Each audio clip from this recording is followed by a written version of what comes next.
I mean, any normal man would have just... This is Walter. Give me a ticket for... All of a sudden, bang! This giant crocodile came up, turned him over, bit half his leg off, dragged him down under. Straight past the hospital and into the first pub for a beer. That story's getting better every time you tell it, Wally. This is the FakeShamp.net podcast. My name is Glenn, and I'm here with my partner in crime, Jarret. Here I am. G'day, Jarret. G'day, mate. How you doing? How you doing, Copper? I'm doing beaut. Shiny your shoes, Governor. This is the Australia Day special, and he's gone into Cockney. I was doing my convict. All right. Yeah. Colonial. Fresh off the boat, This sir. is the colonial episode. Absolutely. So, talking from Van Diemen's Land era. Mm-hmm. Anyway, let's get back on track because we've already gone off it. Totally. Oh, we're sitting here by ourselves tonight. No guests. No. Tried to get a guest. No, we didn't. No, we wanted to, we didn't try. We've got a guest in the future, but it's kind of good to get back to basics and just the wax two of films. us. That's it. Yeah. So With a this candlelit and everything. This is the Australia Day special. So we're going to talk about nothing but Aussie films. Aussie films, and we're not even going to really stick to a format. We will have the usual focus film, obscurity, guilty pleasure, but other than that, we'll just throw names, titles out there and just talk about them. Totally. If you want to throw a name out there, an Aussie film, it can be old, new. Yes. Copper. I was trying. Okay, well, I've got a list of all these Aussie films, and I'm just thinking, which one will I talk Well, about? actually, I know one to start with. Right. Perfect one to start with. It's recorded as as the world's first feature-length film is The Story of the Kelly Gang. Right, yes, From yes. 1906. That is the world's first feature-length film, and that's an Aussie film. Yeah. Only like 7 minutes of it exists. True, yeah, exactly. Yeah. Yeah. That's all that remains. Anyway, so there's a starting point. So, have you ever seen it? I think I've seen segments of it. There's a documentary it's in two parts, and it's about the history of Australian cinema, and there's portions of that. But I think I've seen... Because the Film and Sound Archive released it on DVD. I've got a copy of that. And, Right. I mean, it's good for nostalgic sort of historic purposes. Totally. So, yeah, I'm sorry, I've said totally too many times. I sound like PJ Souls in Halloween, which is not an Australian film, so sorry for mentioning that. But has she made an Aussie film? No, I don't know if she has made it to Australia. Yeah. But way late in her career. But no, she unfortunately never made it over here. Right. But Jamie Lee Curtis did. Yeah. And they were in Halloween together. She was in Road Games. There you go. Like, That's a classic. 6 degrees. Well, that's only 1 degree of separation. I love Road Games. It's such a cool film. Road Games is amazing. And I think Cool. I think Stacey Keach, 2 American leads. bam, in an Aussie and that film. was a contentious issue at the time, which Mark Hartley covered in Not Quite Hollywood. Yeah. That was pretty heavily featured there. But written by Everett DeRoche, who is the greatest Australian genre writer of all time. And directed by Richard Franklin. I mean, what an amazing film. And it was modelled around Rear Window. Yeah. So it's very Hitchcockian. Totally. What a movie. But we jumped straight into a subject we thought we might talk about later, which is American actors coming to Australia. Yeah. There's been plenty of them over the years. Well, one of your favourites and one of my favourites, Frog Dreaming. Frog Dreaming. Written by Everett DeRoche. I say Elliot because I'm talking E.T., but I mean to say Henry Thomas. Henry Thomas. Yeah. American. Yeah. Written by Everett as well. Creepy. Directed by Brian Trenchard Smith. Yeah, that is actually probably my favourite Australian film of all time. Because that's a sentimental one for me. Oh man, it's such a childhood movie. I love that movie. It was one of those few films that I watched at that age when I was watching all kinds of movies, but that really hit a chord with me. And I was a huge E.T. fan and I still am. But it hit a really huge chord with me because it had that element of suspense. And and it was like Gremlins and like all those classic Goonies type Goonies. movies. It's very much an Australian Goonies film, really, when you think about it. And I love it. Look, Ernie Dingo was Ernie Dingo in that? No. Okay. Charlie Pride, the character. Yes. I don't think it was Ernie Dingo. Okay, I was just throwing it Tony out there. Barry's in it, and Thames and West, Rachel Friend. Thames and West. Thames and West was in Round the Twist. Yes. Yeah. I was trying to think what else she was in. Yeah. And Excellent. Rachel Friend was in Neighbours. Yep. whatnot. But that's just such a wonderful film. It's actually a film that has never been released on DVD in Australia. However, Anywhere in the world. Anywhere in the world. I mean, Legitimately. it's actually got 3 titles. Frog Dreaming is its original The title. Go Kids. The Go Kids in the UK. And The Quest. And Is The that Quest other in the US. Yeah. Right, yeah. And all have pretty cool artwork. In fact, I think most of the artwork overseas looks better than the Well, Aussie no. artwork. I think because the actual... Or the Aussie video art. original... the video... I like the poster art, the theatrical poster art. Was really poster art's great, but the VHS cover was Did it have a shit. reversible cover and you could view the image on its side? I don't You think know, so. how I think then with wasn't the it? telescope, I you think it took was it kind out of in and one you of had those, that. those sealed covers where it's sort of No, that was the sell-through one. I know which one you're talking about. Right. The roadshow ones Yeah, in the yeah, clear yeah. cases. They did a lot of reach. like I got a bubble feeling cover. Yeah. on the other side, it was the same image, but it was sideways. Like they did House. They did Well, a lot of roadshow titles like that. At least But one. I digress. At least every month. I mean, always. I've already got copies Yeah. of it, like DVD rips, like from VHS, and, Yeah, and I've yeah, got same. VHS original VHSs. But I'm always at op shops looking for the Australian one. Oh, you don't have it? No, I've got the Quest version of it. Man, it used to go so cheap, and now it's like absolutely anytime it turns up on eBay. I know. Always goes I'm for always cheap. my eyes are always open for it. But I was before Everett passed away. The two of us were actually trying to work together to get that released, and all the paperwork was getting put through the motions, and he'd signed off and agreed that he was the last surviving producer at the time, and Umbrella had been trying to get it made, and it just never happened. Hasn't happened yet. I know that it's in the works. Yeah, it's still in the works, but it's a tough one. I don't know if we'll see it this year. Very tough one. Hard to say. Yeah, lot of effort's been put into that. So hopefully, when it happens, it's hopefully going to have so much care put into the restoration of the film. So, because who knows? You know, Blu-ray might be the final resting spot for the film. It needs to be preserved. It just needs to be. Absolutely. Oh well. We just backtracking a bit. We talked about the story of the Kelly Gang. Another classic Australian film is Jeddah. Have you ever seen Jeddah? Yes, I have. Jeddah. It's the unintentionally racist film with Robert Tattler. Charles Cheval. Yeah. Yes, it's actually going to get released this year on DVD, I believe. I hope I'm not letting the cat out of the bag. I don't think so. But Umbrella's been putting out a bunch of the Cheval stuff, like Ratchet to Book and all these films, and that's on brilliant. the I have full restoration. I mean, I've got a DVD of it that's very grotty old sort of transfer, I suppose, but I have seen it before, and I think it's a great film, but watching it recently, I just forgot how unintentionally racist it was. Like, I mean, it's got all the right intentions because it's trying to bring Indigenous affairs to light, but the way that they're doing it's very, how would you say? Well, from our perspective, like from a... It's like, like, they have to be separate, so we respect that they're of the land and all this, but, the black fella needs to be the black fella, he can't possibly be civilised and, all that kind of stuff. But such a good film. I mean, it was the first time that Indigenous actors took on the lead billing above any white actors. Absolutely. And it was the pathway to films like, about, putting Aboriginal actors, Indigenous actors in lead roles. And a lot of it's shot on soundstage, and a lot of it's shot out on location. It's just a really nice little blend, And there was actually a telly movie made in the late 80s with Ernie Dingo playing the lead of Jeddah.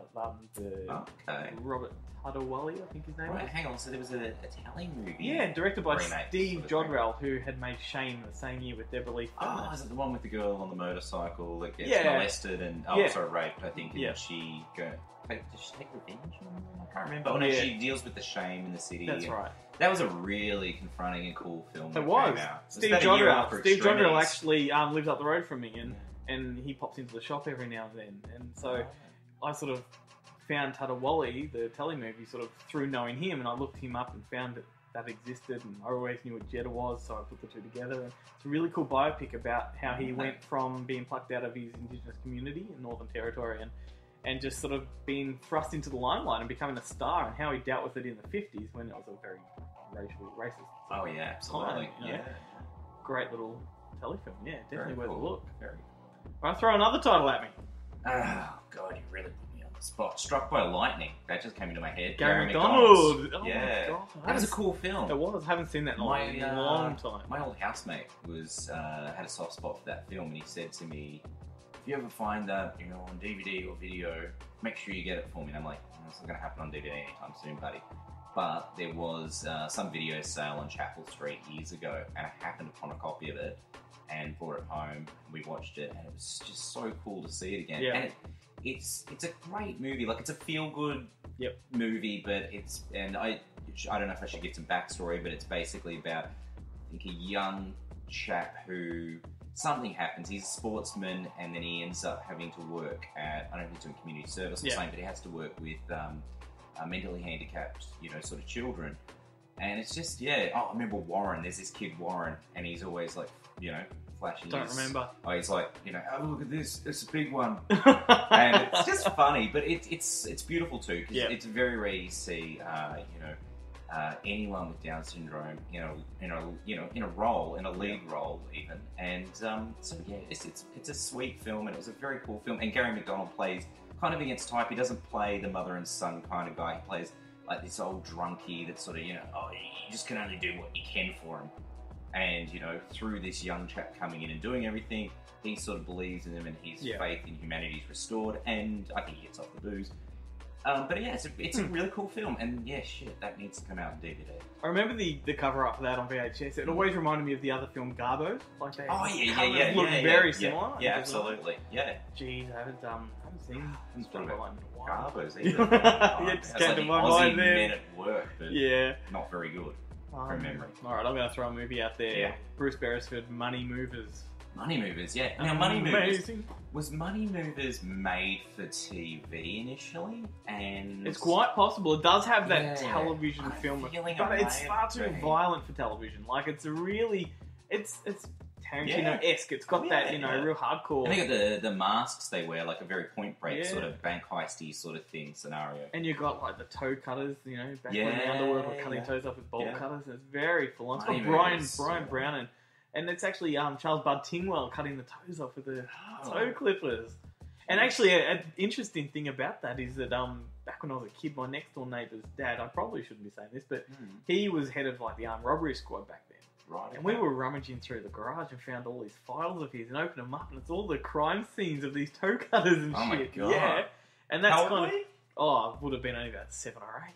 Damn, that's some funny stuff to see as a kid. That's, and I do remember like because I saw those photos before the film, and then my mate showed me the movie and says, "Oh, my dad was the cop," Whoa. Yeah, and I remember looking at that movie and it scared the shit out of me. Just this idea of toes being cut off.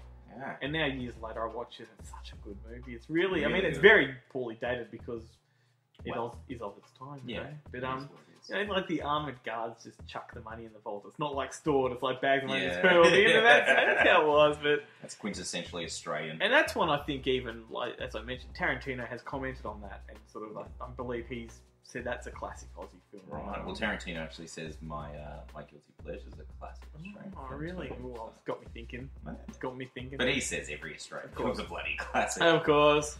Being the auteur he is. Yes. But Money Movies, if you haven't seen it, that's got an Aussie release. It is available through Umbrella, I think. I think Umbrella's popped up. I know they've done so much for Australian cinema and keeping it relevant and available. I think my copy might actually be an import, but... Right, yeah.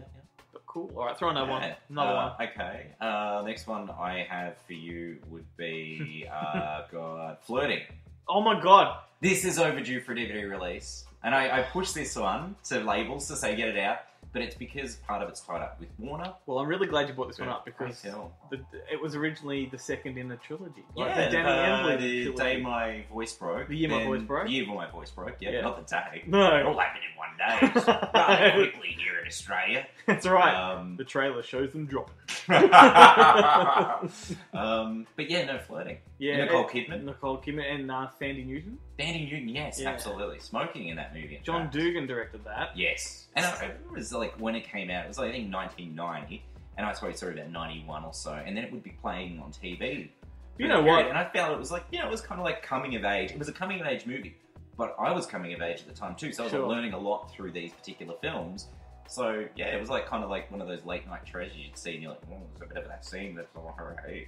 That's right, the movie wasn't the only thing coming. But you know what? That was a good film. The first film is a classic, but I think Flirting's a much better film.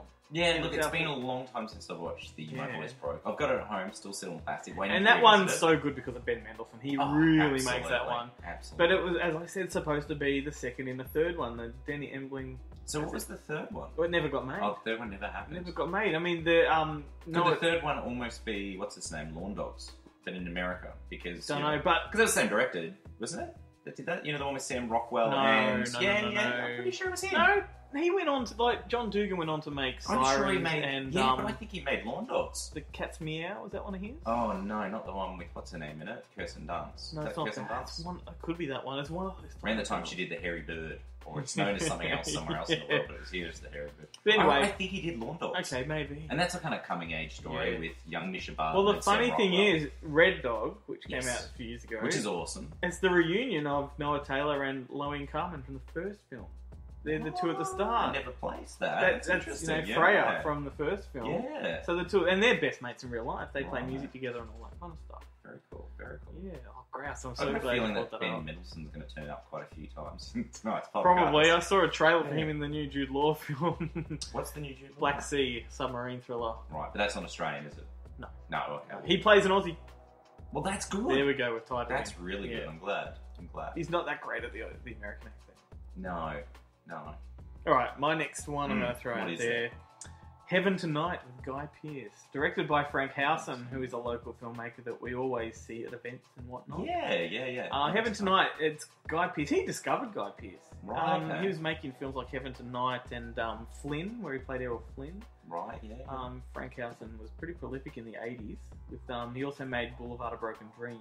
I know that. Yes, yes. I know And John Boulevard of Broken Waters, the actor, was always in a lot of his films. And in Heaven Tonight, he plays the father of Guy Pearce, and it's a movie about the generations and the music that's different. So you've got the old aged rock star, who's past his days. He's like, he's no longer in the limelight, but his son is coming in with more of a synth kind of pop music, Right. and he becomes the star. The dad gets jealous, and it's a little family, competing for that. What year was this, do you think? Because it was early in Guy. Was Would this have been post 91-ish? Right, so yeah, post Neighbours Guy Pearce. So Yeah. once he'd sort of... It was Frank Howson. I don't know if Frank discovered him before Neighbours or put him in his first feature films after Neighbours. I'm pretty sure he cottoned onto him before Neighbours, to be honest with you. Because a real breakout role for Guy Pearce would have been like Dating the Enemy with Claudia Cardin. That was the one that I think really catapulted him. I think Priscilla's the one that really did it. Yeah, but was that before or after Dating the Enemy? I can't remember. I don't know. Dating the Enemy, when that came out in video, this was like a video But it easy was- exclusive, It wasn't was, yeah, it was. Went theatrical, but then it went to the video. But it was Priscilla that put him in That was 93. LA Confidential. Or 94. Like, that was 94. Yeah. Because I remember I was dating my first girlfriend at the Right. time. We went and saw it together. I wanted to see something else, and she wanted to see that. And I went, well, I love Australian cinema. Yeah. What a date movie. Yeah. Yeah. So Heaven Tonight, check it out. Yeah. You can get it on DVD. I just Okay. don't think you can get it locally. I think Right. Frank's company at the time, there was a big dispute between him and his partner at the time, and there was a lot of money that went missing. Frank was innocent, obviously, and the money went elsewhere, and that's why all that fiasco happened. Because another one they made was Hunting with John Savage and Kerry Armstrong. You know that one? No, this has come up recently. I don't know if it was you that was talking about it, or I was looking at Kerry Armstrong's filmography, because I think she's very A pretty. film festival I was involved Yeah. with a few years ago, we screened it with Frank in attendance. This isn't the sexy film festival. Yeah. It was. Yeah, the So this is a sexy film. International Film Festival. Hunting's very sexy. Really? Yeah, Okay. absolutely. Kerry Armstrong hot as in the film. Yes. Do you know I was watching, and this isn't Australian, but she is. Mhm. She turns up in an episode of Tales from the Dark Side. She must have been trying Yeah, to that break doesn't into the US. So surprise this me. is like, 85, I reckon 86. there's Aussie connection You with know. that production, though. It could very well be. Yeah, maybe someone shot in Queensland or something. No, it was No? all shot in the States. Was it? I think she went over there and Okay. probably got one job on Tales from the Dark Side and then came back to Because I think Australia. Hunting was actually fairly successful in the US because of John Savage at that time was still Right. kind of big. It was before he sort of, slumped into more of your direct-to-video kind of stuff. Yeah. And Guy Pearce plays a bodyguard in that, very small role. So he's in that as well? Mhm, yeah. Wow. So anyway, I think Frank Howson did some great films. He also did one called The Final Stage, which never really got an official release. It's got Tommy Dysart in it. It's got what's the sexy Aussie woman from Number 96? Abigail. She's in it too. It's a very eccentric, existential kind of film. It's quite good. Awesome. Anyway, all right, you threw out one. Oh, just one Nightmares. Oh, with yeah, Darren yeah, Sweet and yeah. John Michael Housen. Yes. It's It's in quite a few back then. Yeah. Oh, he's Frank Howson's cousin. There's a link right Are there. they really? Yeah. Oh, And wow. he appeared in Frank's latest film, Remembering Nigel. Right. So there you go. I only looked up John Michael Housen the other day on IMDb and realised that he's still alive because I just don't see him. Yeah. So I was like, what's happening? And if he did pass, Is he he's still a such an Hollywood Australian correspondent? icon.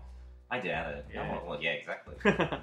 But Richard no, there you Wilkins go. is. Yeah, there's a connection with But our two Nightmares. films. Yeah, cool. The Nightmares was one of those ones that I saw, you know, it was a roadshow release on video and had a pretty cool cover, and I kind of remembered it. Had a scary cover when I was a kid. I remember it being kind of scary. Yeah, it was kind of it's like the cover almost reminds me a bit of the Never Dead and They're Around at the same time. Yeah, that's right. But yeah, I rewatched it a couple of years ago on DVD, and it's such a shitty movie, but it's got some good cheese value. Like it's really shitty, but it's haven't a seen lot it of in fun. years. I couldn't really even Really recall bad. much of it. We tried to make like essentially a slasher film, as we always do try, and rarely succeed at doing. But it's just really bad. You can tell that it was a kind of a wannabe film that wasn't really passionate. It was just pure. Let's emulate what they're doing overseas, and it just falls apart at the seams. But yeah, it's fun, and it's actually quite violent, fairly bloodthirsty. But yeah, a little bit of fun. Excellent. So what about you? You got another one you're going to throw to me? Or? Well, let's go back a little bit to Everett DeRoche. He wrote one called Fortress. Oh, Fortress. This is the other Fortress. Yes, the one with what's her name in it? Rachel Ward. Rachel Ward. Rachel Ward. It's loosely based on the true story of the Faraday kidnapping, where the school, little country school of about 15 students, get kidnapped by masked bandits, put in a van, and then taken out into the bush and hidden or trapped inside a cave. Right. It's a very scary movie, but it has like 3 acts, and they're all completely different from each other. So you got the first is the terror of being kidnapped. The second is the escape from the cave. Right. And then it's the revenge, and it turns into this weird Mad Max 3 kind of thing with them all getting tribal and setting up pits with spikes in it. And, you know, it's really brutal and violent. Almost like Lord of the Flies as well. Yeah, very Lord of the Flies. And it's one of Everett's films that wasn't an original concept. It's based on a book, and he's never really done that aside from this one. I know I have seen this film at a point in time, but it's been many years. And this will surprise you. A mutual friend of ours is actually making a loose remake of that. Really? Yes, Mr. Glenn Graves. Right. Okay, that's interesting. It is. He's actually putting a lot of money in it. He's I will show you, and everyone should look it up. It's called The Fortunate. Right. And cool. yeah, like, I mean, this is a guy that Jarret and I know that's never really had any association with film other than being a fan. But he's really passionate about this, and he's put a lot of money into it. That's cool. Yeah. I want to see more of this. Look up the Fortunate on Facebook and like it, because it will be interesting. I'll be going on Facebook and liking it. And he's loved this film along with me for years. We've talked about it for a long time, and he's loosely remaking it. It's got a different dynamic. It's about a group of girls that are on their way to like a hen's night, and they get kidnapped instead. Oh, okay, that's cool. But that's the concept of the masked then. bandits is very creepy, and he's already posted designs. He's had masks made specifically, like molded, and they're all very creepy. Yeah, it's well worth a look. Funnily enough, you mentioned Fortress. Fortress. I'm thinking now the Stuart Gordon Fortress. Yes, an American film. But it's co-financed with Village Roadshow. It was shot at the Gold Coast. Yeah, as it was number 2 by Jeff Murphy, the Aussie/New Zealand director. Right. I love that film. I mean, it's a genre film that's very undervalued. Yeah. Absolutely. It's Christopher Lambert or Christophe Lambert. I think, is Jeffrey Combs turn up in this one? I think he does. Yeah, I'm pretty sure he does. Yeah, it's one of those kind of films. It's just I saw it multiple times at the movies when it came out. Which, funnily enough, it came out the same year as Reckless Kelly at the movies. Oh wow! I saw these 2 films multiple times. I was helping out, working at the movies. And did that come out at the same time as Free Jack? I think Free Jack was a year before. I think Free Jack was 91. That was at the same time as Shattered. There's an Aussie connection with Free Jack? No? Yeah, there is. Yeah, I think that? Director? Who's the director? Yes. Who is the director? Oh my god, you are right. Is it Brett Leonard? That name doesn't sound... He's a guy who did Lawnmower Man. No, I don't know. Oh, hit us up and tell us. Jagger, if we were live right now, you could text us and phone us. Yeah. And we're actually not... I need to watch Free Jack again. I've been thinking I am certain there's a big Aussie connection there with that one. And I think there was Australian money into I think Village Roadshow had production, you know... Maybe that was Jeff Murphy, maybe. The guy did Fortress 2. Could very well be. He did Young Guns 2. He's that director. Right. Okay. Alright, anyway. Sequel, man. Alright, we're sort of getting off the Aussie tangent here. Any more you want to throw in there? Look, there's so many that it's not coming to me. And I kind of got this list of 10 that I'm saving. Cool. Alright, so how about we talk about some filmmakers? Yeah. One filmmaker I actually want to mention because She made this one incredible film in the 90s, and she then went on and made one fairly successful American film, and since then there's been nothing. Until I looked her up recently, she's got something in pre-production. That's Right. Jocelyn Moorhouse, who made Proof with Hugo Weaving. Oh my god, I was only thinking about Proof, like, probably maybe 2 weeks ago Proof or so. is a fantastic film. It's a great It's film. a really cool film, and she went on to I make... really want to see that again. I know it was released on DVD, but I've got to try it. Hugo Weaving is amazing in it, So and good. she went on to make How to Make an American Quilt with Winona Ryder. Right, which I was really excited for, and when I saw it, I and was really 1,000 disappointed Acres. with I think it. she made 1,000 Acres as well. 1,000 Acres, who was in that? Jessica Lange, I think. Oh, yes. Yeah, and since then, she's sort of gone to nothing. She's such a good filmmaker. Yeah, well, so, coming back to the first one, the Aussie film, what was that one that you said a minute ago? Proof? Just Proof, yes. Proof, yeah. The trailer for Proof. I think the tagline was like something like, sometimes you need, what is it? Sometimes You need to be blind to see see everything. the light or Yeah, something, or yeah. see the darkness in order to see the light. It's just, and the trailer just resonated with me so well, and it took me years to see it. Just the but concept. It's about a blind pretty guy cool. that takes photos. Yeah. And captures stuff that is Yeah. really revealing and Absolutely. doesn't. So who else was in it apart from Hugo Weaving? Who was the female lead? Wasn't someone like Greta Scarpy or something? It wasn't her. No. I remember she was pretty, whoever she was. It wasn't Zoe Giacarides? No. No, I thought she was pretty. No. I don't know. She was in the I've big... got a feeling there might big be some deal, nudity yeah. in that too. Yeah, there's a sex there scene, is I'm a pretty sex sure. scene, yeah. Alright, now throw another filmmaker's name in. Oh, well, he's an easy one that Yeah. made multiple amazing films. Nadia Tass. Oh, she's on my list. You stole her from me. And Yeah. David Parker, they're a duo. Yeah, of course, yeah. Yeah, Well, I he's love more the Nadia writing and she's more the directing. We watched so in that Malcolm last aspect. night.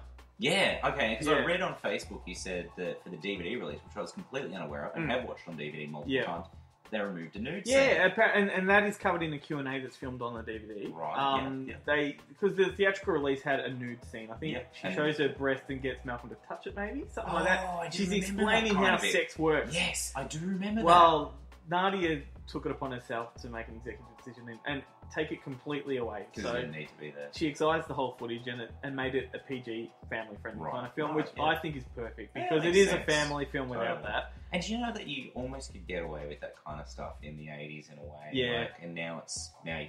That's now right. It's just Yeah. not right. Because I saw it as a kid in the 80s and it didn't Yeah. bother me one bit. No, you know? not at all. And as a kid, it didn't stand out to me as that. No. It was always the car But- splitting but, apart, the I mean- amazing inventions. I mean, no wonder if people even know Nadia Tass and David Parker, but they made so many great movies back then. Incredible The movies. Big Steal. Big Steal. Absolutely Ricky and amazing. Pete. Ricky and Pete. It was almost like a spiritual sequel to Never Malcolm. been released in Australia on DVD. No, I've got the American one. Outrageous same. Yeah. MGM, non-anamorphic DVD. Very, unfortunately. very much a companion piece because it's all like it's got gadgets Absolutely, and stuff totally in it too. gadget driven. Um, and but- he's sort of like a not simple mind, but a very introverted sort of character Yeah, as well. absolutely. And geez, they've made some great films. Pure luck. Oh! That's And weird. after Pure Luck, she went on to Yeah. make the All American Girl series, which is produced by Julia Roberts. So she Right. spent years doing a few of those. Oh, yeah. Then- And hang on, Mr. Reliable. Mr. Reliable, Colin Firth as 96. well. Yep. Great film. Oh, there's plenty of others, and Great she film. did come back and made Matching. Oh, not Matching Jack. Yeah, Matching Matching Jack, Jack, which I still haven't watched. It's got the It's British amazing. actor in it. It's a real return that to guy, form. that weird guy. Oh, He he's does my one of those crime favourite actor of all shows. time, James Is he called Nesbitt. Feet or something? as James well, Nesbitt something from The like Hobbit. that? Yeah. Oh, is he in The Hobbit? Yeah, he's one of the main hobbits. I didn't Yeah, realise. James Nesbitt is incredible. He is one of my favourite actors of all time. He was in Bloody Sunday, and that blew me away. Yeah. But yeah. So Matching Jack's great. It's got Cody Yeah, it's still- Simpson. Smith McPhee. Okay, no. Yeah, he's the kid from. He was in the remake Let Me In. Oh, yeah, okay, You know, okay, and yeah. Romulus, my father. Oh, yeah, Yeah. great. Yeah, And his yeah. dad is the veteran Aussie actor Andy McPhee.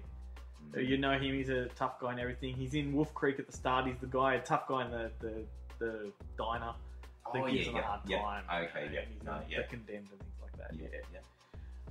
Well, yeah, terrific. Great And film. recently, Nadia Tass directed Fatal Honeymoon with Harvey Keitel.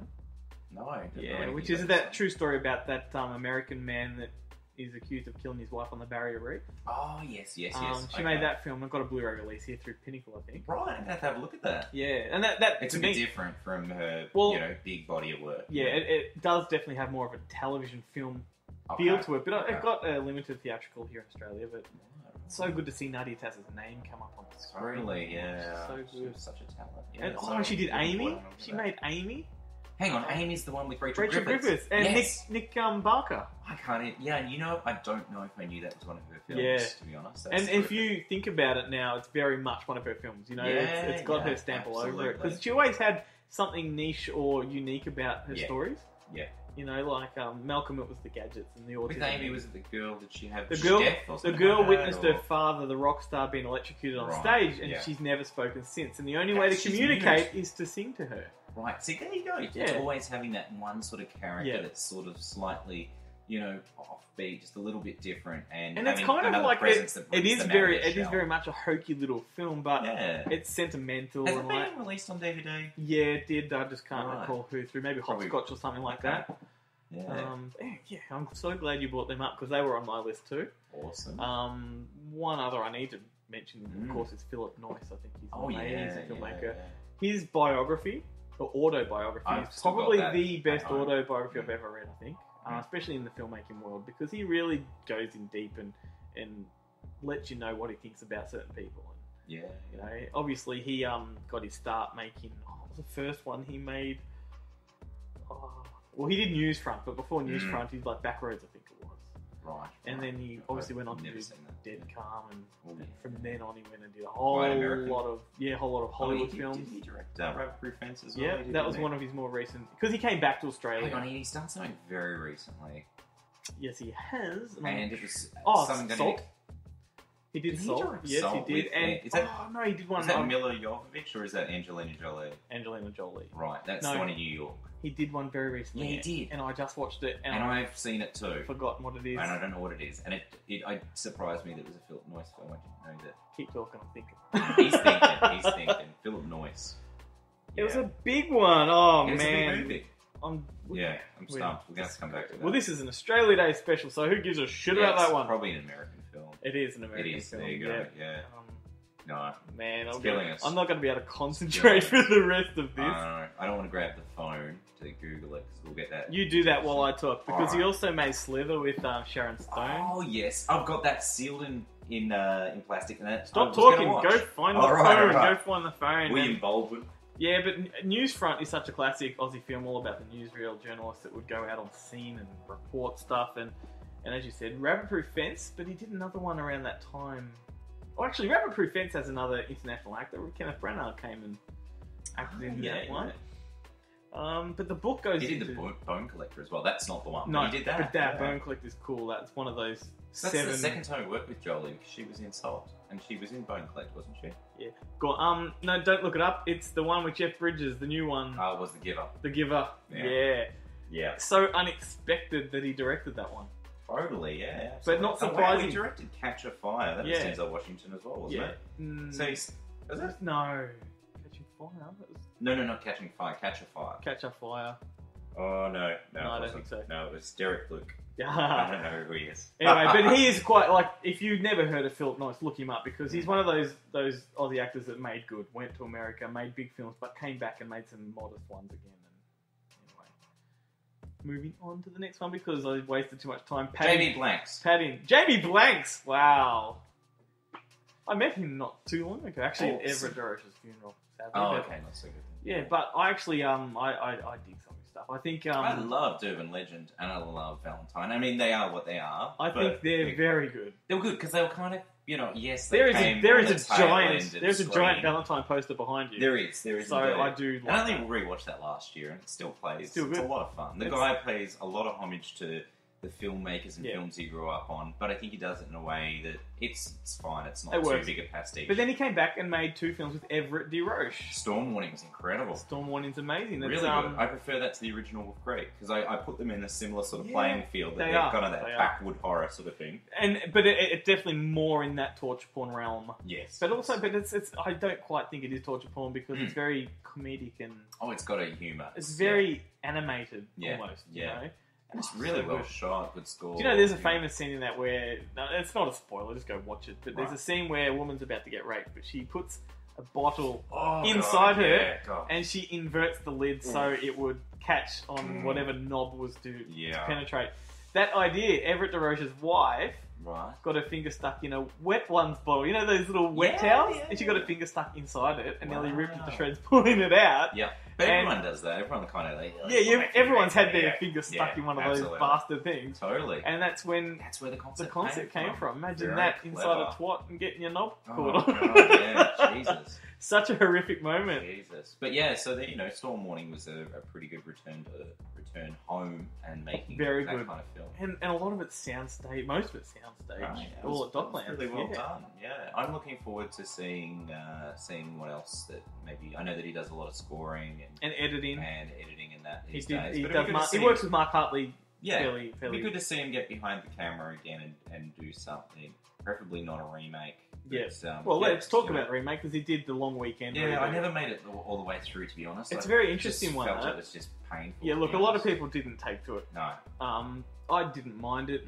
It was unnecessary, clearly, but I don't think it took much away from the original because the original's still amazing. No, absolutely. I don't think enough people saw it, and obviously in the States it was called Nature's Grave. Nature's Grave. Yeah. Yeah. So there was that disc on it kind of connected. No one realised what it was. I've got, Came here and no one really knew about it. Well, Americans wouldn't know the original. Not many, anyway, if they're not genre fans. That original, what a film. But interestingly, that's just jumping off. Interestingly, though, I mean, Everett was one that pushed the remake. I mean, it wasn't just Jamie. Everett's in the film, and and he wrote exclusively the screenplay for it. Yeah, and he thinks it's a great. He thought it was a great film. I spoke to him before he passed away. enjoyed the remake. He really enjoyed it. Yeah. Right. Okay, fair enough. I just think the original's perfect. It is so eerie and John Hargraves. So John haunting. Hargraves. Yeah. Amazing. Oh god. Such a it still. Who was volumes. in Malcolm? Well, he was amazing in Malcolm. Oh mate, what an actor! Cycle of Australian cinema. Do you know what I realised watching Malcolm? You know, we had Aston Elliott in here. Yeah. Same kind of character actor. Like I was watching John Hargraves in Malcolm, and I thought I can see Aston in there. Like, you know, because I always thought there's a quality there. Aston was in Chocolate Strawberry Vanilla and Under a Kaleidoscope. If you're listening. I'm on episode number 4 of the podcast. And I think in the only podcast we've filmed. Yes. Live. Yes, indeed. Which is on our homepage. And on fakechef.net. Check it out. Yeah. Cool. All right. We'll spend time on that. So, any other notable directors? I mean, there's so many. Rolf De Heer and... I know, yeah. He's had such a...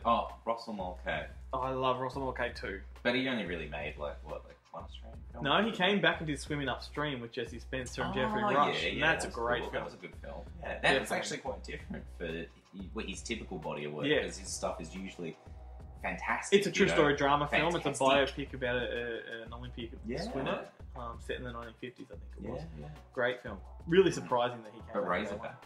Razorback is a classic. I think it's my favourite Australian horror film of all time. I actually think it is too. And who wrote that? Who wrote that? There you go. Everett DeRoche. It just keeps coming back to it. I love the fact that he keeps coming up because absolutely. Let's also explain he was the first person we interviewed on Fake Chef. Right. If you go to the Pick and Brain section, there's a nice long interview with him there. He was the first person that said to me, "I love what you're doing. Keep doing it." He also gave me lots of encouragement about how I write. Excellent. And not to give a shit what people think of what I write the way I want to. He was a massive influence, and I wrote a tribute in the in one of our sections there when he passed away. Yeah, and he just pops up in so much classic Australian genre. He's just so prolific. He was amazing. It's amazing to think how many things. Do you remember Windsurfer with Tom Burlinson and Nicole Kidman? And, yes. The Yankee Zephyr. Oh yes. Yeah. Jeez. So his name is so everything. Much. Yeah. Incredible. And he wrote television too. Like I think he was behind Sea Change or always busy. Some of those sort of shows. Yeah. Well, anyway, I digress. I don't think there's anyone else I mean, there's so many directors. There's so many. It looks like you're pre-prepared. You put me on the spot, so I'm just throwing ones out. Yeah, that's true. That's true. I didn't even prep you for this one. I think I only said Russell Mulcahy so I could mention Razorback. Has he done other Aussie films? Because he pretty much that set him up for the rest of his career, and he went to Highlander after that, and then made what's the one with Denzel Washington, Ricochet. Oh yes, that's Blue Steel. Ricochet was based on the Fred Decker screenplay, wasn't it? Was. Jamie Lee Curtis and Ron Silver. Is that right? That was Blue Steel. Blue Steel, yeah. Oh, Ricochet we're talking about now. We're all over the place now. Oh, I'm so lost. Yeah. They came out around the same time. And he even went that's what I meant. Even recently, he went to a lot of sort of direct-to-TV stuff, or directed. But he did one direct-to-TV First Wives Club, which was based on the James Patterson book. Hang on, what? He directed that? The telly movie. It's like a 4-hour mini-series. Right. Before that TV series came along, but the main... Before the movie? The First Wives Club? Yeah. The Like, movie no, Goldie no. Hawn? Was it called something else? That's First Wives Club. That Like is Goldie Hawn and First Murder Club or something. Oh. Anyway, it's. Oh, I know. Yes, I know what you're talking about. Does anyone else know what I'm There's talking a about? TV series and it's Yeah. called Murder Club, or First something. Murder Club. Well, Yes. there was a film Yeah. based on that Right. he directed. Anyway, Okay. and then he went on to make Resident Evil Resident Evil 3. The one in Las the Vegas. desert one. Yeah. Yep. Yeah. He made a great film with Christopher Lambert called Resurrection, which was one of those 7 clone sort of Definitely didn't movies. see that one. Yeah. That is an absolute belter of a movie. Right. It looks like Seven. It's got the same kind of Okay. premise, Yeah. and it's essentially about Seven's that movie where all the deadly sins are sort of acted out. This one is the killer's trying to build the body of Christ. So he takes a limb from one man, he takes an arm from another, but each one of them sort of has the name of a disciple. Seen this. The name of a disciple. So you got John, you got Yeah. Paul, and it all culminates in a very, very disturbing thriller. I think it's one of his best. It's called Resurrection. Resurrection, yeah. And it's got, I can't remember the guy's name. The guy from Seven, who was the guy that had to rape the woman with the sharp knife. And that actor, he's in Bone Collector as well. Philip Nice film. No. Okay. No, I wish I could remember his Yeah. name, but off the top of my head, I don't. Well, he plays one of the main detectives. Okay. Anyway, that's a cool movie. Russell Mulcahy's amazing. Mm. All right. Well, what about we just briefly touch on what we did before, international stars that come to Australia. I didn't really prep you for this one either. International stars that come to Australia. So famous actors from abroad. I mean, one of Okay. the obvious ones would be Donald Pleasance in Wake in Fright. Yes. You know, True. I think. I mean, a lot of people have issues with American or international actors coming. You know, that's covered in Mark Hartley's Not Quite Hollywood. How Yeah. the Aussie film industry thinks They they're think coming they're and losing stealing our jobs. jobs. And Better that you get an American to come and play American than get an Australian to play an American. Because I mean, no one bitches about Yeah. Aussies going to America and filling all their jobs. I mean, No, exactly. we dominate bloody Hollywood. You know. Yeah. I actually love watching American actors in an Aussie film. Like, you know, tell me Spotswood would have been good with Anthony Hopkins. Razorback had an American actor in it too, didn't it? Yeah, he was a real B grade actor. Yeah. Oh, I just thought of one. Oh my god, the name. He's from. No, it's all. He was in Steve Railsback. Yeah. And he was in Life Turkey Force, Shoot. but he was in Turkey Shoot. Turkey Shoot, yes. And he's always fun to watch. What a weird looking dude. He is. He's in Disturbing Behaviour as well. Yeah. He's a Oh, personal and favourite. he played Ed Gain in Dance by the Moonlight. He's a It was weird good. cat. But yeah, he was in the original Turkey Shoot. He had a lot of problems with that. But he Yeah. was a name at that point in Oh, time, which big is name. really weird to Big think name. because he's such a bizarre. Well, didn't he looking play character. one of those cult leaders in a film? Like one of those, not Waco, but he Right. one of those. Okay, yeah, no. What was it called anyway? Well, what's the story of the Kool-Aid? That was the That was the Jonestown. Jonestown. I think he played one of those characters. Anyway, Right, okay. yeah, but some others. Dennis Hopper was in Mad Dog Morgan. Mm-hmm. You mentioned before Stacey Keach and Jamie Lee Yeah. Curtis. Anthony Hopkins in Spotswood. Spotswood, yes. That was after Silence of the Lambs. He'd won the Oscar and he came to Australia to make that. Yeah. Carl Weathers in Hurricane Smith. Mm. You said Henry Thomas in Frog Dreaming. Yeah. Tom Wilkinson recently in Felony. Oh, yeah. What about The Correct. Proposition? That had heaps. Had Oh Emily. my god, yeah. What's the name? Emily Watkins? Watkins? Yes. Hey, it's the one that's in Punch Drunk Love? Yeah. Yes. Emily Emily Watkins, Watkins, I I think it think so. But you've also There's got too many of them. There's Danny Grant Houston? Browning. I don't know. I get so confused. Danny Too many Houston's Emilys. in that. John Hurt. Yeah. I mean, no one complained about the American actors coming for that No, one. God, If no. it's a good movie, it doesn't matter. That's it. That's seemingly the rule, isn't it? Yeah. Oh, was Exit to Eden an Australian film? Was that an American film with Paul Mercurio Mercurio. out there? That was the Gary Oh, okay. Marshall So that film. brings me to Welcome to Whoop Whoop then, Yes. which had what's his name, Peter Sketchy? Sketchy I from think it's Threesome. Yeah. And and Roadhouse 2. Roadhouse 2. And 8mm 2. Right. Is he the lead in Roadhouse 2? Yeah. That's awesome. I've got to watch it. I've never watched Yeah. it. I've got to watch it now. Yeah. Who else came to Australia? Oh my god, there are so many. I'm trying. Well, Josh Lucas in Red Dog, Yeah. and he was in his prime. Well, he still is in his prime. He's still a fairly big actor. Just off the top of my head, trying to think of some more. There's probably hundreds. Yeah. But I don't have a problem with it. I mean, I actually. Well, you've got recently Charles Dance in Patrick remake. Oh yeah, that's You know, right. Yeah. And there's been bigger ones than that. I mean, Yeah. Elliot Gould's made about 3 or 4 movies here. Oh, Linda Blair. I mentioned before. She did Dead Sleep, and I think she did another film. She might have shot 2 like back to back while she was here. Yep. Yeah. But I think And I said, what's her name? Dee Wallace. Dee I'm pretty Wallace sure she did Stone or Bushfire whatever, Christmas. yeah. Mick Jagger, Yes. Ned Kelly. Yeah. It's just there's some kind of appeal to me going and seeing. I like it. It's like getting to see a fish out of water. Well, everybody likes to go overseas, and there's pride in country, you know, and you like to share your country with people. Yeah. So when people come here, you want to sort of, you know, it feels nice. It's a draw. Yeah. It's a draw card. Absolutely. Yeah. All right, you know what? I reckon, fuck it, we just move on to our feature film. The focus film. Because we could just prattle shit for hours, man. True. Very true. Very true. So we chose possibly one of the most Aussie comedies About as straight of as them you all. can get. It is about Aussie as you can get. What did we watch tonight? Tonight we watched the Yahoo Serious classic from 1988, Young Einstein. A simple farm boy is about to change the course of the 20th century. His name is Albert Einstein. only one girl can understand him. The incredible untold story of the greatest mind of all time. Yahoo Serious as Young Einstein. Now, Glenn, tell us a little bit about the movie. Oh, Synopsis I of don't the need movie. to. I mean, everybody Everyone's surely knows Young seen it. Einstein. Well, I mean, you think so, but it's not been in circulation here Well, on all right. DVD. and Young it's on Einstein TV. takes the premise that Einstein is a Tasmanian apple farmer who invents the what do you call it? The not solution. The formula. Equation, Yes, the formula equation. for E equals MC squared, which puts the bubbles in beer. He learns how to split the beer atom. Yeah. Takes it across the world.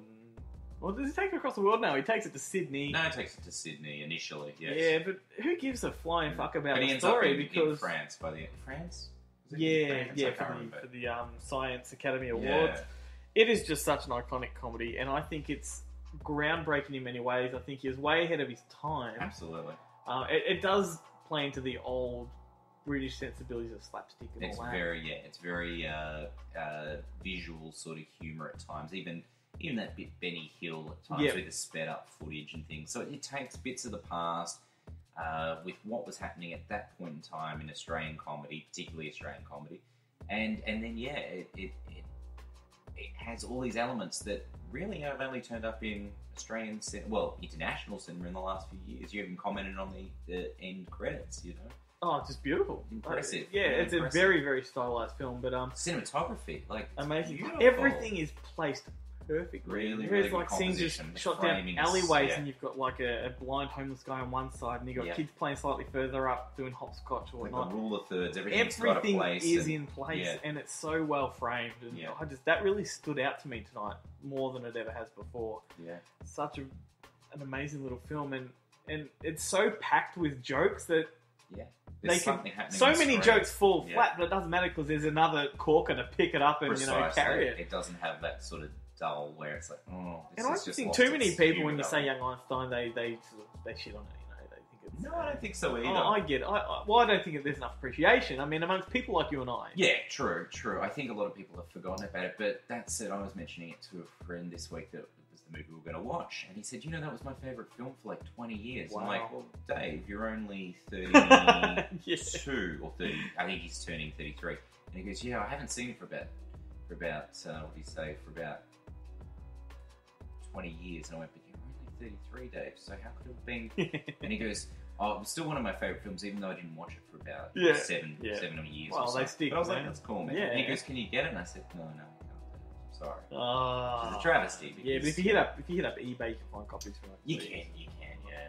I mean, it's attainable. I've got the Yeah, American copy. I'm sure that's there's it. some floating around, but Totally. it's a travesty that such an iconic Aussie film is so fucking hard to get in Yeah. Australia. And we did mention when we watched the DVD, we watched the Region 1 water release, and the actual print that's used for the transfer is a release print. It actually has like the Q dots, the cigarette burns between reels, so they've taken it from that, not from a negative or anything like Bit of a that. shame. Which is a bit of a shame, but yeah, I think it's time's due. Hopefully, by the time it hits, maybe. God, I hope we don't have to wait for like the 30th anniversary because that's Yeah. still another 3 years away. Who knows if we'll even have physical media or anything. It's going to be bloody streamed by That's then. right, yeah.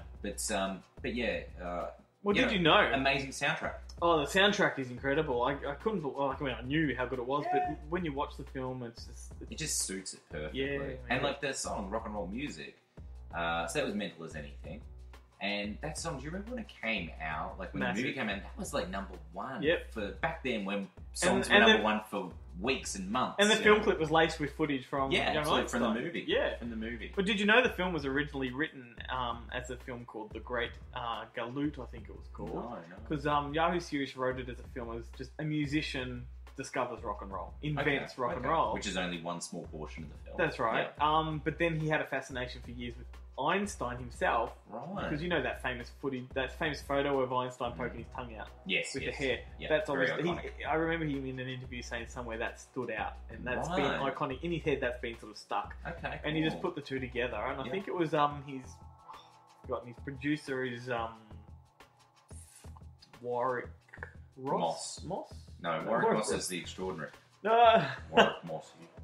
I've forgotten his name, but his producer was the one that Right. says, "Well, let's do something a bit more, Is it David something? flesh it out." Oh, there's No. no, there was David something. yeah, David Stretchen.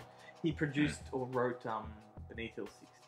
Oh, okay, yep, the war film Yeah, from a couple so years ago. I know what Yeah. he's done. I just can't remember his name. David Yeah. Burke? No, David. No, anyway. No. Pierce? No. No? David No, Pierce? no, let's not No. dwell We on could it dwell for too on that. long. But anyway, the film itself, the way it was made is they raised a shitload of money, Mhm. and they filmed half of the movie, and the money ran out. And they then had to go and raise the rest of the money, which took them about 6 months. Right. Came back and shot the rest of the film. Okay. And the money came from all different places, private investors, a little bit from Film Australia, whatever. And then I think after it was already shot and released in Australia, I think Warner, if I'm not mistaken, Right. then invested a whole lot more money, and they had new stuff added, which I don't know what that is. Like, because all the versions I've ever seen are the same. Have been the same. Maybe it was like there was a test or a festival screener. Yeah, that would make sense. Yeah, Yeah. and it's changed. since Actually, then. no, I did. Yeah, I read at a point in time that they did.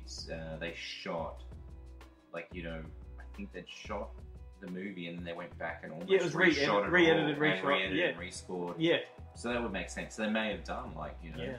Australian festival type screenings and gone back to the drawing Possibly. board, done more stuff. and that was a Yeah, juggernaut yeah, film. It It's huge when it came out. gangbusters. But Everybody saw it. he was Everybody on the saw cover it. of Time magazine. In Yeah. America, he was like a celebrity because he came after Paul Hogan. Everyone Yeah. was already like buzzed about Crocodile Dundee, Yeah, and suddenly there's a new Aussie on the scene who's really fucking weird. yeah, absolutely. And that's the And- thing in the film. He's just like he kind of reminds me of like an early Jim Carrey. He's like just this. Yeah. He's elasticity. elastic, yeah. Yeah, he's just all over the His shop and body just is like just so lanky and yeah. absolutely, yeah. And I mentioned to you earlier, which you were like, oh, you seemed a bit shocked or surprised that. I remember when the film came out, he was a bit of a sex symbol. It was, I think because he was so different. Yeah. He was like, I think a lot of international audiences were used to seeing the rugged Australian male, even Paul Hogan. Yeah. But that's what the perception was. So I think they saw this oddball, sort of screwball character. There's more to Aussies There than was, just that. Yeah. funny and possibly cute in And yet, and the film just lives up to every stereotype that Oh, Australia totally, has. I mean, like you absolutely. mentioned, if you'd made that these days, everyone would be upset the way Australia's Absolutely. portrayed. But Absolutely. that is the classic Australian attitude, taking the piss out of oneself. yeah, you know? that's it. Having a laugh, being able to Yeah. have a laugh. And then, of course, he went on to Reckless Kelly. yes, which I hold in high regard. I We think it's a lot both of fun. hold in high Yeah. regard, definitely. And then, obviously, went on to Mr. Accident, Mr. which was Accident. not so well received. But I really need to revisit that I one. want to revisit it. I haven't seen it since I remember video. hating it the first time, thinking it wasn't too bad the second, and then Right. thinking, hey, there's more to this the third time. So, Yeah. fourth time I might love it. You never know. Yeah, It's definitely a very experimental, Okay. weird kind of film. And you might mention too, there was pretty big gaps between these films. Huge like gaps. 88 for the first one, 93 for the second, Sounds about right. and then the last one was 2000. 2000. So it's like 5. And he never did five, anything 6, else in 7. between, film-wise. No, Not that he we never know. acted in anyone. Well, as far as his IMDb is concerned, he Yeah. never acted in anyone else's films. No.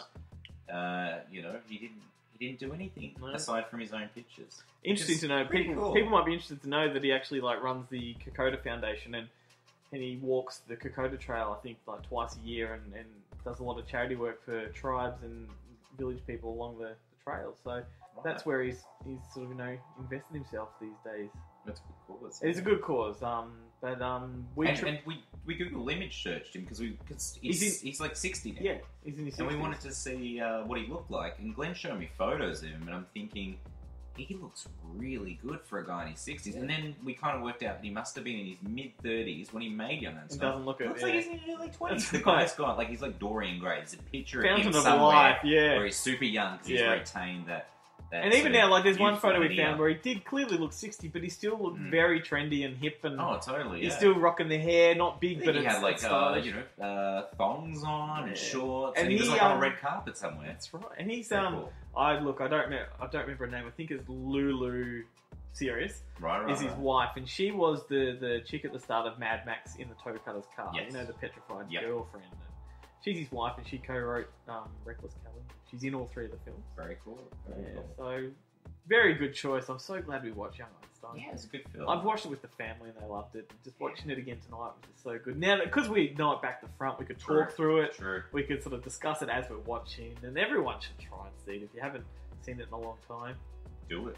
definitely You do owe it. it to yourself if you're Australian. Do yourself a favour. You're not Australian unless you've seen the movie. That's the Molly recommendation. Do yourself a favour. Hey, what Aussie film was Molly Meldrum in? Was it Houseboat Horror? No, that was Animal. Yes, no, that was Animal. He's And rocked up somewhere in a film, I'm Gavin sure. Wood. And John Michael Larson. Houseboat Horror. And Alan Dale. Released through Umbrella. No. No? It's through Video Man. It's only, they sell it through houseboathorror.com and they sell it on eBay, and it's through a company called Video Man, and that's not the only title, because I think it's one of the, whoever the I will right guarantee you there is an Umbrella release of Houseboat Definitely not, Horror. I can assure you of that. I've been hoping that someone will, I don't want to talk about this too much, but I'm hoping that someone will actually give it a genuine release where it can be available in retail outlets. It never need to be on Blu-ray, it never need, but it needs special features. And guess what? Guess who the guy for that job is?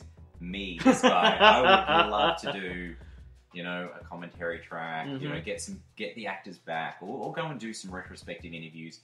I would love to do it. Good luck getting Alan Dale, Hollywood actor, hello. I know, yeah. Well, when the work dries up on American TV, which will never happen. Captain America, hello. The guy just, he's a powerhouse. He's a powerhouse, but I was going to mention, in regards to that movie, was it?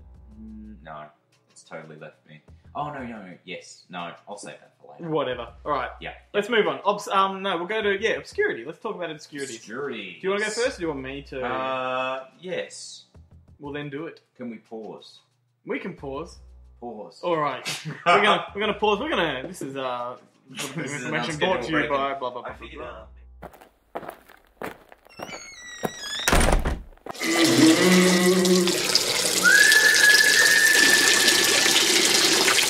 Whoops.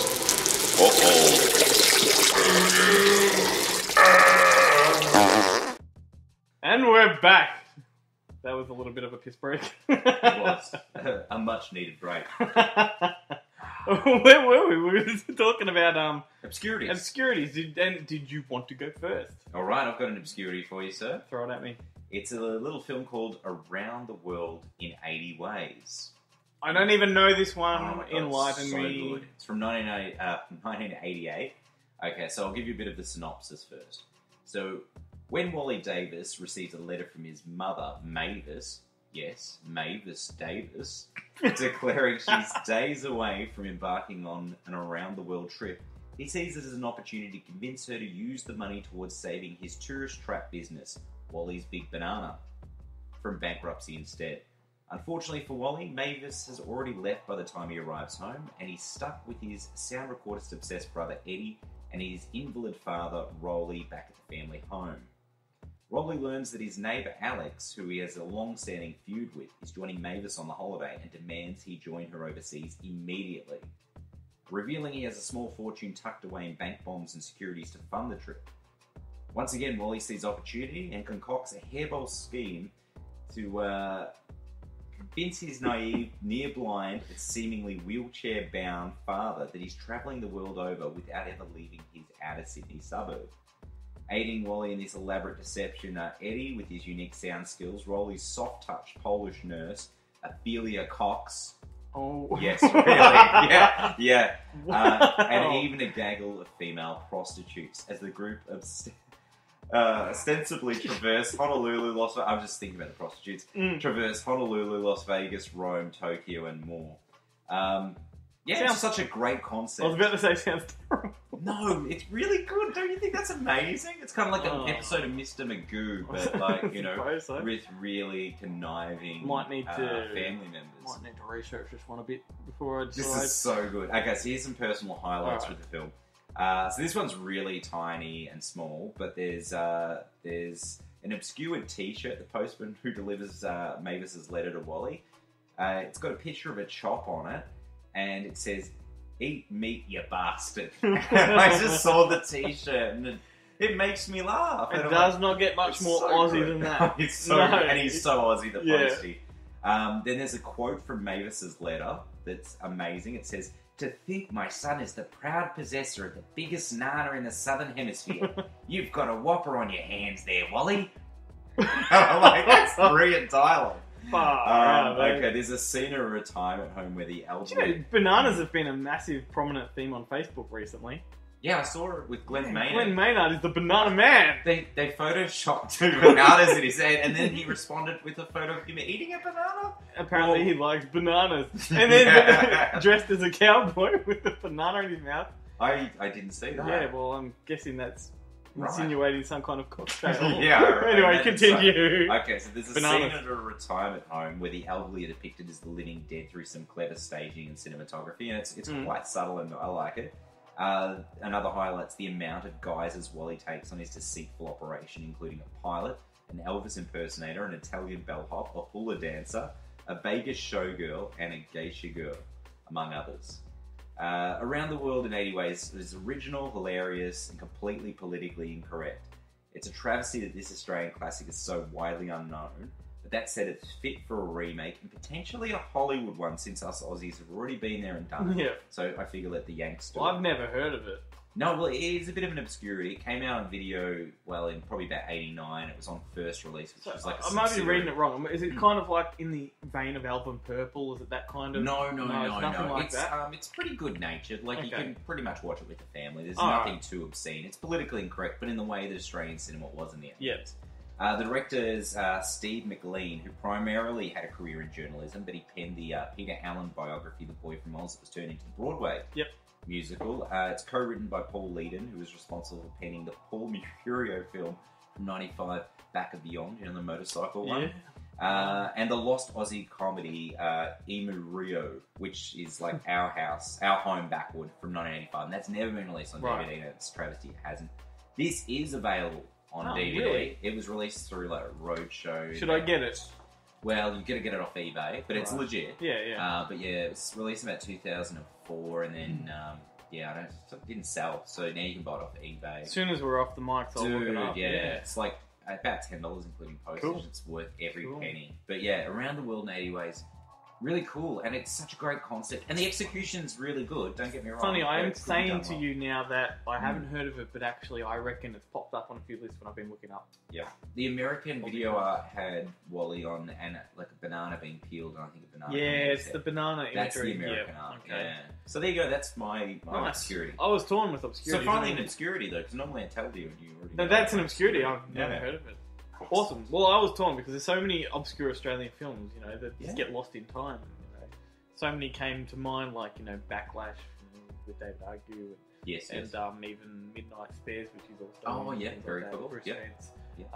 But no, and then what was the other one? Strikebound is one I've been trying to get hold of. I've never seen it. Directed by Richard Lowenstein, and it's about a coal mine disaster, true story, all filmed in Wonthaggi. I've been trying to get my hands on that for a long time. Can't find but this is that's not the obscurity. I haven't seen it, so I can't. Clearly, my obscurity is one I've been passionate about for at least, pretty much my whole life. I mean, since I was a young kid, I had it taped off Channel 10, watched it till I wore the video out, never got released, and that is Riddle of the Stinson. Oh yes, okay. This is a film that we actually sell on FakeShimp.net. Yes, I've seen it on the site. I'll just give you a bit of backstory. It's got Dick Miller in it, but it's not that Dick Miller. No, it's not that Dick Miller. Yeah. But look, it's a true story based on a famous aeroplane crash in the mountains up in Queensland. Bernard O'Reilly was played by Jack Thompson. He's a farmer. The search for the plane, they abandoned the search because there's no sign of them. And this is a farmer who's determined that he knows it's out there. He just thinks it's there. So he just treks into the Glasshouse Mountains, or the Cathedral Mountains, one or the other. Okay. And he treks in to find them, and he does find them, but Yeah. some are dead, some are critically injured. It is just a beautiful film. Richard Roxburgh's in it as one of the plane crash Whoa. survivors. Was he really young? He would have been around mid to late 20s at the time.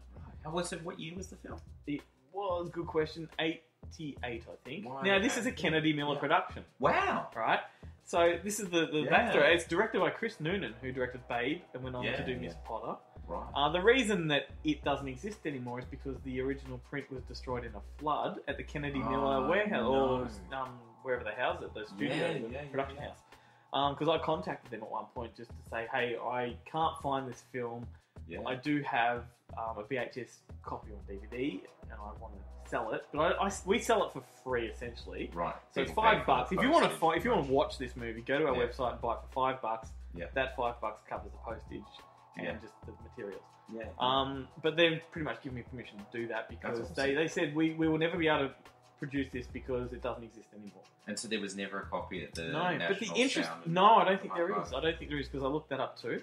But the interesting thing is, I have a feeling the copy that I sell has been lifted from Channel 10, but I reckon it's one of their original, well, their tapes because there's no commercials. It's a full film without commercials in it. Wow. Yeah, and it has no watermarks or anything like that. Yeah, It's even the cool. perfect film. Perfect. It's obviously grainy. It has a few little, glitch or sort of pinch roll. Tracking rollers. sort of things. Yeah. But it's such a beautiful film. It's recently Brian Trenchard Smith's new film Drive Hard. Yes. With John Cusack and Thomas Jane. Thomas Jane, yes. That was filmed at the O'Reilly's estate, which is where this film is based, and the true story Right. took place. And if you were to go to Queensland, you can visit and do the trek and go to the site, and they've still got the plane wreck there, and they've still got like a Crazy, plaque. yeah, But yeah. it's one of those, level 10 walks. It's really difficult. Oh, yeah, okay, yeah. But the Riddle of the Stinson, a great name too. Yeah, really that's haunting. Tragic to think that. And it this starts off with this lost. beautiful shot of these mountains with mist and just it's that kind of film. Just beautiful. Jack Thompson, Richard Roxburgh. And directed by Chris Noonan and Kennedy Miller. It's really, name-wise, it's quite iconic. Yeah. There's another actor in there, I can't remember his name, but it's definitely loaded. It's a great film. Right. So, Excellent. buy it off us. We've got it there waiting for you. Yeah. Alright, so that moves us to guilty pleasures. Guilty pleasures. Do you have a guilty pleasure to I share? do. I've got a guilty pleasure. Alright, what is it?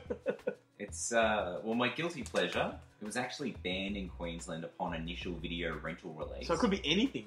Well, yeah, that's it. It could be their last temptation of Christ, but that wasn't Australia. Well, at least the copy or two I found when it first came out had the sticker on the slip. Whether, in fact, it was actually banned in Queensland or whether it's just a marketing ploy to attract rentals is another thing. Yeah, that's true. As despite the Queensland government's censorship stronghold on the state, there was nothing I would perceive as being deemed offensive enough to warrant a banning. But then again, this is the government that initially banned A Nightmare on Elm Street 3, The Dream Warriors. So anyway, the film, Houseboat Horror from 1988. And I'm like, I bet you're spewing I brought that one up. I know. Yeah, sorry, man. Okay, so I'll give you a bit of a synopsis. Probably the quickest, shortest synopsis I've ever written. A film crew meet with a burgeoning underground rock act at the seemingly tranquil, though rather dull Lake Infinity to shoot a music video. The 2-day shoot quickly turns to bloodshed as each of the visitors to the lake are dispatched one by one at the hands of the lake's mysterious inhabitant, Acid Head. So that's a pretty quick synopsis, isn't it? That's a great synopsis. I'm pretty happy with that The one. movie doesn't deserve much more. I would say, okay, Houseboat Horror is an explosion of 80s wool-knit jumpers, acid-wash jeans, big hair, sizable splashes of blood, and a substantial body count. But assisting to bring these Substantial. I love you put that word in there. yeah, I know. There's not much that's substantial about this movie. Oh, come on, it's so good. It is. It's a brilliant movie. Like, it's not...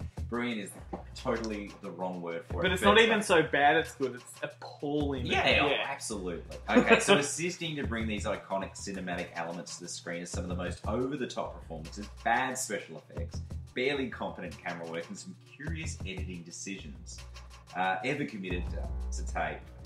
Now, that's right, folks. This was recorded on tape, assumably Betacam SP, as most of the production crew were working in the television industry and the broadcast industry. Pretty much think of the camera your uncle used to take with you when you went camping, and that's pretty much what they shot on. So yeah, in fact, Houseboat Horror is Australia's first shot on video horror film to ever be commercially released. So you might think that all these shortcomings amount to a bad film, and you're right, but it's all of Houseboat Horror's failings and flaws that make it so much fun, ultimately memorable. As to how much of the production stuck to the script's unknown, but it's clear to tell that the film was never made to be a serious entry in the slasher genre. It's far too full of ridiculous dialogue and sequences to have ever been an intentional fright fest.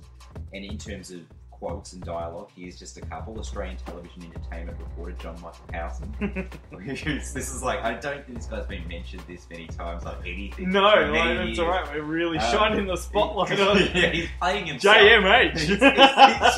he's playing himself, Jay, in the movie. And he's fabulous. He is, he's fantastic. So yeah, one of his lines is, "You watch it or I'll kick it where your mother never kissed you, you smart-ass kid." And another one... He was a really filthy mouth back in the 70s, you know. Right, really? Yeah, Okay. he was in some of the early sexploitation stuff, yeah. That makes sense. Yeah, well, as I said, he was in Nightmares, but that was like 81 or 83. Fantasia, the sex role. Phantasm. Phantasm. The whole reason Phantasm couldn't be released I'm as pretty Phantasm sure- in Australia, because they had that. Anyway, I'm pretty sure he was in that too. Ah, that makes sense.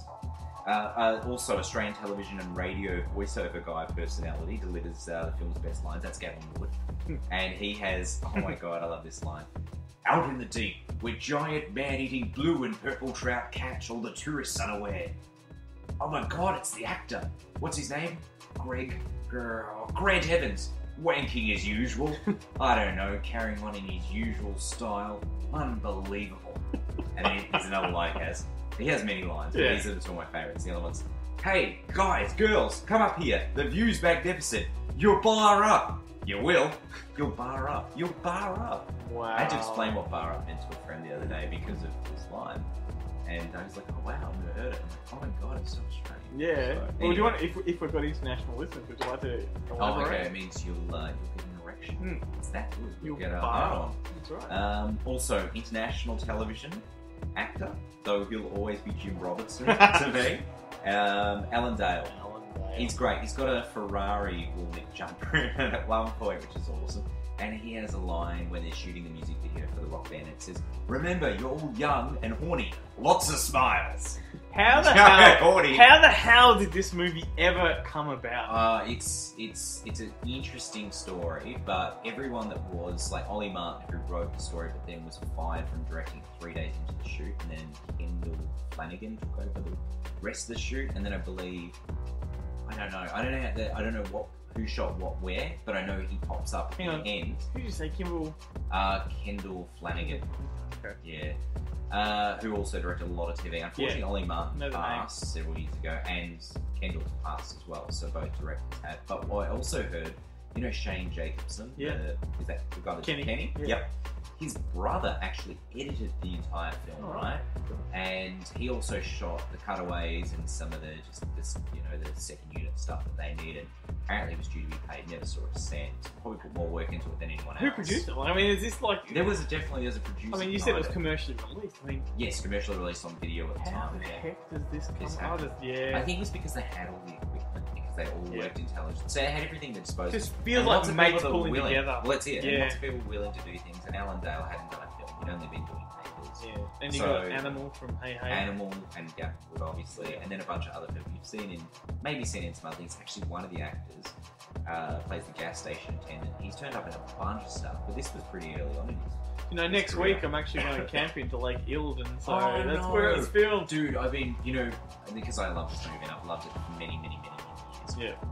For my Bucks party, that's where I wanted my best friend to take me. I wanted to go. I Houseboat. wanted to rent a houseboat, Lake Eildon. We ended up going to Torquay, Right. and there was no houseboat. It was just Bugger. a houseboat. Yeah. Oh, we'll get there one day. They're like, why didn't we go there? It's boring. There's nothing there. Because the Shit. greatest movie was made Precisely. there. And I'm Hello. like, I want to watch the film while we're there. So Yeah. I don't want to do that. Also, so just some other lines that stuck with me. There's a line that one of the female characters delivers that says, "You think clean is the only thing you're going to get in. Me is booze." And then there's this other character. I tried to find out what the actor's name was. I don't actually know his character's name. I need to watch the film. But anyway, here's a line that says, "Wakey, wakey, hands off snaky. 30 minutes for a quick dip and shower. Hands off socks, socks off cocks." Oh my god. So anyway, there's far too much I can say about the film. As I unabashedly Save it for love- save it for your film, your documentary. Oh my god, yeah, I know, yeah, absolutely. Yeah, this is the follow-up to Gone, Lesbo Gone. This is Yeah, the right. other film. The Australia's worst movie. But yeah, there's too much I can say about this. I love this masterpiece of shit. But I'll add the DVD slick has emblazed on the cover with knockout Brian Mannix song hits. And the track on there that's in the movie and that they shoot a music video for, Young and Cool and Groovy, is truly a TKO. So there you go. Well, I don't think Houseboat Horror has ever been given this much attention since the Degen Late Show. God, I know. That was featured incredible. It was so funny. Man, this used to play really, like...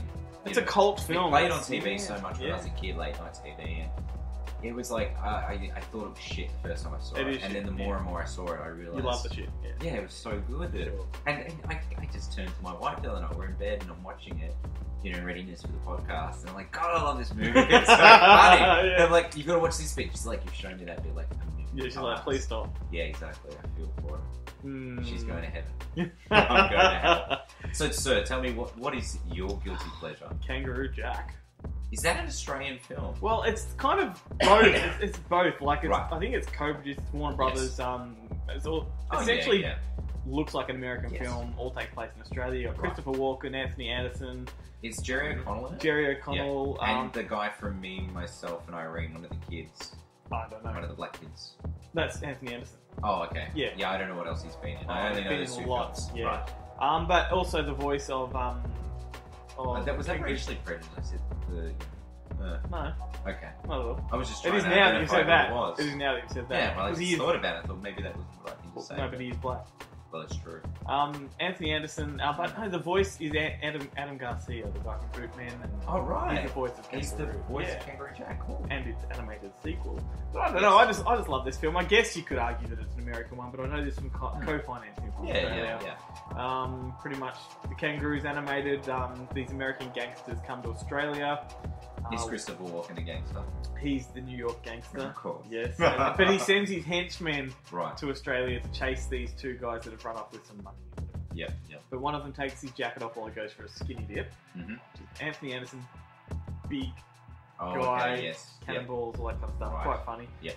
But the kangaroo inadvertently puts the jacket on Yes. and takes off. So then it's a chase the kangaroo across the desert. It's a terrible film, but it's so funny. But Like, the kangaroo talks. the kangaroo talks. Does he talk before he puts the jacket on? Or he talks all along? He's a or- smart ass kangaroo. He doesn't do a lot of Ah, okay. talking. He just a few comments. Any other kangaroos have done any talking? No, I don't think so. No, okay. I've never seen it. I remember when it came out. You It's know, kinda and like the that other looks chick, the girl in it. I mean, it is, looked shit, but I go. I can't remember her name. You know that really terrible actress that was in the Mark Wahlberg Planet of the Apes and Driven with Sylvester Stallone? Not Rachel Blonde. Cook. No, blonde. She's in. It's No, she's Elsa. not Driven. She's in Get Carter. Yeah. Anyway, so Yeah. there's another American in it. Right. But there are Aussie actors Oh, of throughout course. it. Bruce Iconic. Spence probably comes. Yeah, well, what's he Everything not is in? it. Yeah. But Kangaroo Jack is just a guilty pleasure because I can totally get how shit it is, but I just Yeah. can't help but Look, like if it comes on a Sunday. yeah. And look, I'm a big sucker for Anthony Anderson. I think he's just well yeah. undervalued. So that's all I'm going to say. But I'm not really going to go into any deep. I was going to choose Cut. You know the one with Molly Ringwald. yeah. Is that the Kylie slasher one? Minogue, yeah. I Reckon saw like- it at the movies. I Kimball remember it Randall being directed that, shit. who did Bait 3D. Which wasn't bad, actually. Yeah, I Mine don't like Bait. that. He's doing that new Bait too. No, they're doing a sequel. Yeah. Doesn't need a sequel. No, We'll just they let it will. be. Yeah. You wouldn't have thought that one did well enough to warrant one. No, I didn't think so. Yeah. Well, I believe so anyway. I could be wrong. No, fair enough. Anyway, we need to wrap this bastard up. Right. So we're going to do some rapid fire. Rapid where fire. we're going to both list 10 Aussie films that we recommend that you all go and see. But the catch is you're going to just read them out fairly fast. Yeah. Not allowed to discuss them. No. That's it. Right. Do you want to go first? Well, you do one, I do one, we do one, we go back and forth like machine gun fire. Okay. I'll go first. The Cars That Ate Paris. Next of Kin. Newsfront. Incident at Ravensgate. Celia. Secrets. The Tracker. The Sum of Us. The Time Guardian. Love Serenade. Romper Stomper. Mr. Reliable. Every Night. Cozzy. The Boys. Idiot Box. In the Winter Dark. Bigger than Tina. Babe, Pig in the City. The King is dead. Nicely done. And The King is dead, we're giving away. Exactly it. What about prizes? So that list of films, if you want to just quickly go back and listen to them again, hit us up with questions or discussions. Yeah, totally. Join us on Facebook and let's talk about them. We'll actually write those lists out. Yeah. And let's have a discussion. I mean... Well, 4 of the films that I mentioned are all from 1996, which seemed like a pretty fucking good It's year. a good year. That's a great year. So, and I tried to make mine a bit scattered all over the place, you know. We're not allowed to discuss them, though. No, I don't know, yeah. Anyway, so... But The King is Dead, we're giving away a copy. It's signed by Ralph DeHer, the director. There you go. So what we're going to do now is a giveaway. Yes. So what we want you to do is if you can just send us a private message and if you can tell us what both of our obscurity films were. Totally. First person that can name both of them will win this awesome Aussie... They're going to win all of those. They'll win all of them. It's a big prize pack. So much stuff. It's a huge fucking pack. You should split it in half. No, I reckon give them away. Alright, first 2 people, because there are a lot of films, believe me. So, yeah. okay, and they're Blu-ray and DVD, so make sure you've got a Blu-ray player.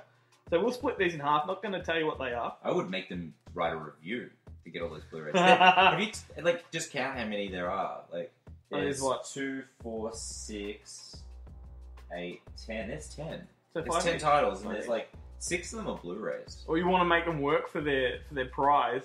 No. No, I reckon that's they too did. much. Alright, so first 2 people... They had to listen to us for an hour. Yeah, well, it's longer than that. Oh, good. If you can write to us, private message, and just tell us what our obscurities were, both of them, you'll win half. There's a copy of Chocolate Strawberry Vanilla in there on Blu-ray. There is a Blu-ray copy of that. There's some These good Final stuff. Hours on Blu-ray. Very cool. Man, there's some good shit. There's some really good shit in there. And as Jarret said, the first person that sends us this message will win the signed copy. Yes, totally. We're off to hear signed copy of The King is Dead. On DVD. Beautiful. Very cool, very cool. Awesome. So we're going to wrap this baby up. Now, I need to mention that you might have noticed there's a new sound behind what we're talking about underneath our discussion. And that was actually composed especially for us. It's the Affectionate score. Very and that was done by Daniel MacDonald Sound Design, and he's the guy that has done Chocolate Strawberry Vanilla. You know that amazing sound design? Cool. Very cool. And score when he's walking up the road. Yeah. So we're really lucky to have that. And, very cool, very privileged. Very, very cool. So if you're in the film business and you need some work done, definitely hit up Daniel. And how can you get in contact with him?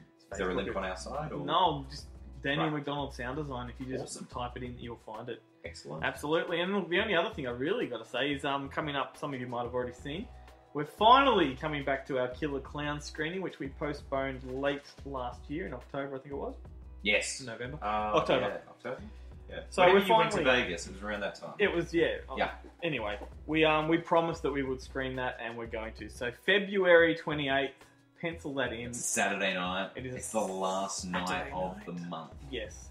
We are going to finally screen it. It's going to be gorgeous. It's going to be fun. And it's going to be at the brand new Val, which is previously the Valhalla Social Cinema. What a cinema. We were there tonight. We were. We saw the Blues Brothers. We did. And it is a fantastic setup. So we're going to screen there in conjunction with the Val. And we want you all to come along. Tickets will be on sale soon, so keep your eyes peeled. And we've actually got an exclusive interview with Grant Kramer. Grant Kramer, the actor from... And he may or may not drop a bomb on the long-awaited sequel. Yes. Yes. So everything, come along and see it. Come along for that. So that is us for the week. This is our Australia Day special. We hope you have or had a great Australia Day. I had a bit of fun here. Did you? I bloody oath. Bloody oath. Digger. Yes, truth. Truth. I had a terrific time talking about all these films and filmmakers. I could have just kept going, man. Yeah. I know. We could record like a 5-hour episode, but I'm staring at his collection right now and I see Shane right there. Bam! There it is. Yeah, Steve Jobs, classic. Alright, let's wrap it up. Absolutely. Anything more to add? Nothing more. I will remember it a minute after we hit. Let's go and crack a tinny. Absolutely. What else can we do? Fire up the Barbie. Yeah, throw a shrimp on it. Go digging through the esky. Go digging through your neighbour's bins like John Safran, but it wasn't your neighbour, it was, what's his name? Ray Martin. Ray Martin, yeah. We could go do that. Doesn't get more Aussie. Thank you very much. Alright, we'll see you next time. Ciao.